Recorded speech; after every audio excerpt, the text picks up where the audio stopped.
Anyone who's been on the horror film fan side of things has most certainly come across the term cult classic. It's a turn of phrase commonly used to describe the impact a film has made on its fan base. Oftentimes, cult films are considered to be a film with a cult following, or it's obscure or unpopular with mainstream audiences, and often revolutionary or ironically enjoyed. Films such as the Rocky Horror Picture Show are often considered to be cult classics. However, what happens when a cult film inspires an actual cult that murders in that movie's image? These are the events of a very dark 2 years in extremely recent history, from 2014 to 2015. Welcome back, guys, it's Freaky Informer with another episode of Callous Crimes. As always, this episode covers some distressing topics which include murder, extreme violence, and racism, as well as classism. Don't say I didn't warn you, because these crimes are brutal. Let's get into it. Moscow native and courier Elena Volobacheva was a huge fan of Bride of Chucky. In fact, the 27-year-old was so obsessed with the 1998 film that she had dedicated her entire right arm to the movie, immortalizing her obsession permanently in the form of a tattoo. Volobacheva idolized the way in which the deadly dolls would terrorize people and instigate violence. In many ways, she wanted to be just like them. Arthur Narcissus Narcissov was, ironically as his name implied, narcissistic. He worked as a mail courier in Moscow, much like Lobacheva, and as he moved street to street delivering packages and post, he would carry with him his extreme prejudices. As far as he was aware, anyone different from him, heterosexual and Caucasian, was below him. Vladislav Persik Karatev was a troubled individual. Born and raised in Pavlovo, almost 400 kilometers from Moscow, Karatev's only influence was his father. However, as he got older, Vladislav began to show very clear signs of psychiatric disorder. It is documented that Karatev spent some time as a resident at a psychiatric hospital. However, it is not publicly known for what disorder. We do, however, know that he was prescribed medication to handle whatever illness he was suffering from. In fact, in the late 2010s, Karatev was deemed to be partially sane. The youngest person I'll be talking about was 16 years old at the time of these events. There isn't much information available on Maxim Zakirka Pavlov, except for his place of residence. Pavlov lived in Rostov, a large city over 1,000 kilometers away from Moscow. Presumably, not much information is available because he was protected under law as a minor. Pavel Vlatov was a truly despicable person, and he still is. Residing in the surrounding areas of Moscow, Vlatov lived with his war veteran grandmother. Vlatov allegedly made a living through petty thievery. He spent his days finding marks in the street and pickpocketing their mobile phones. I use the term allegedly because this claim was made by Vlatov himself, and there seems to be only one confirmed crime. Either the man greatly exaggerated his crimes, or the supposed victims never reported these petty thefts. While spending some time living with his father in Riga, Vlatov desecrated some graves in a Jewish cemetery, earning him a year of imprisonment. So, what is it that connects this group of 5 seemingly random individuals? Put simply, hatred. Despite some of them living hundreds of kilometers away from each other, these 5 people were able to rally each other up after meeting on a social media app similar to Facebook, named VK. Vlatov became a leader to the group of degenerates, an influence which would be proven deadly later on. Possibly influenced by his war veteran grandmother, or possibly more likely motivated by the drive to hurt others, Vlatov craved the life of a soldier. Vlatov, along with Pavlov and Karatev, enlisted to go to war against Azov. The Azov Battalion were a group of neo-Nazi volunteer militia dedicated to combat during the 2014 Ukrainian crisis. However, after Vlotov, Karatev and Pavlov were deployed on the Russian-Ukrainian border, they returned to Moscow by bus. The three were disappointed that their deployment did not go the way that they'd planned, and their hatred and biases grew. They wanted to cleanse the world of perceived filth, anything lesser than them. Lobacheva, Narcisov, Karatev, Pavlov, and Vlotov grouped together to form their own version of a militia. A deadly one.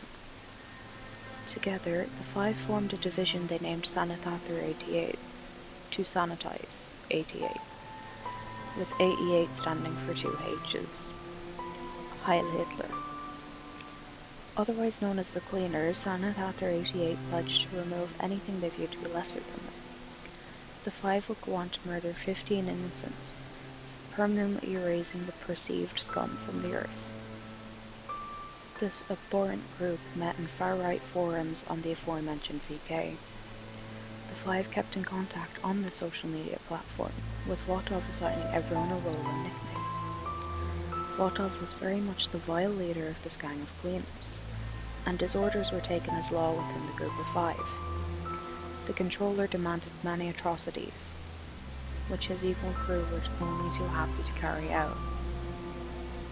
July of 2014 brought with it the start of a 7-month-long reign of terror on the streets of Moscow and its surrounding areas. Only one of the cleaners' victims' full details were released, but 6 of the other dead were identified in sources I have found. Nikolai Babin, Stanislav Yevseev, Gennady Danilov, Oleg Daikun, Prokhor Gorshov, and a woman only identified as Tatiana were all innocent people, whose only crimes were homelessness, or, as Vlotov dubbed them, bio-waste. Public resources do not state how any of these people, or the remaining 9 anonymous bodies, died. Remember, Sanator 88 have 15 confirmed victims, but their body count may be much higher. Information is available on victims' injuries, but none of the victims' names are attributed to specific bodies, except one. 40-year-old Belarusian native Alyona Shitzik moved to Moscow, Russia to seek work. She was already down on her luck in her home country, but in Moscow she truly hit rock bottom. Although there is little information on the woman available to the public, it can be assumed that Shitzik did try her hand in finding work. However, she was in a new country and out of her depth. It is not known how long she stayed in Russia before she was caught in the grips of homelessness. Please be aware that the subject matter from here on is extremely sensitive. There will be discussions of violence, murder, brutality, and human disposal which some may find distressing. Alyona was the first of the cleaners' victims to be found.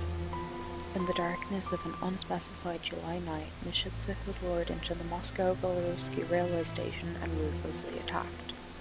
First, the thugs struck her on the head with a hammer, possibly heavily enough to knock her out. It is my sincerest hope that the initial blow mercifully killed Alyona, because what followed this first attack was brutal. Possibly unconscious, more than likely disorientated, Alyona Shitzik was then brutalized by the group of neo-Nazis, set upon with assorted weapons of varying degrees of bluntness and sharpness. In total, the woman sustained 44 stab wounds, but even that wasn't enough for the unsavory gang, because after the attack, one of the five beheaded the woman. Satisfied with their horrific display of violence, Vlotov's thugs threw Alonia's body under the railway bridge like she was trash. Of Alyona, the gang leader said, "Here I killed a bum. I stopped her near the Heaton line. I stabbed her 20 times. She slipped into the pit." Always the dictator, Vlotov took responsibility for most of the violence committed. However, Elena Lobacheva also spoke out to authorities on her part in the killings. After her arrest, she told police that randomly stabbing the body of a dying human brought her sexual pleasure. The others in the gang were quick to chime in and say exactly what they experienced of Lobacheva during the murders. Vlotov said the following about Lobacheva. "It was clear that she loved murders and enjoyed watching them. She always spoke about torture and the dismembering of bodies. She laughed as we killed. It was clear as day that she loved it. Karatev added, "It was clear for me that committing the murder was pleasant for her. Both of them, Lobacheva and Votov, were absolutely calm and found pleasure in horrific murders." Anastasia Soldatova, a friend of Elena Lobacheva, said that the latter often wanted to discuss the beauty of death. Votov and Lobacheva were keen on serial killers. They spoke a lot about the maniac, Pichushkin, who was like an icon for them. They wanted to be like him. For context, Pichushkin is also known as the chessboard maniac. The monster claimed 49 lives, aspiring to murder 64 people before his arrest in 2006. The first handful of Pichushkin's victims were homeless. However, he began to escalate and kill in reckless abandon, targeting people of all ages from all walks of life. It's possible that the cleaners would have escalated to any victims had they not been caught. Unfortunately, we're going to have to leave this episode here for this week. Join me next week as we talk about Elena Lobacheva's hedonism, the evidence found in her apartment, and the outcome of the trial. I'll also be getting into the details of the cleaners' victims' deaths, and update you on where the killers are now. Please check out the charity and petition in the description and help out if you can, and make sure you subscribe to stay up to date on this case and others like it in the future. Stay freaky, stay informed. It may save your life.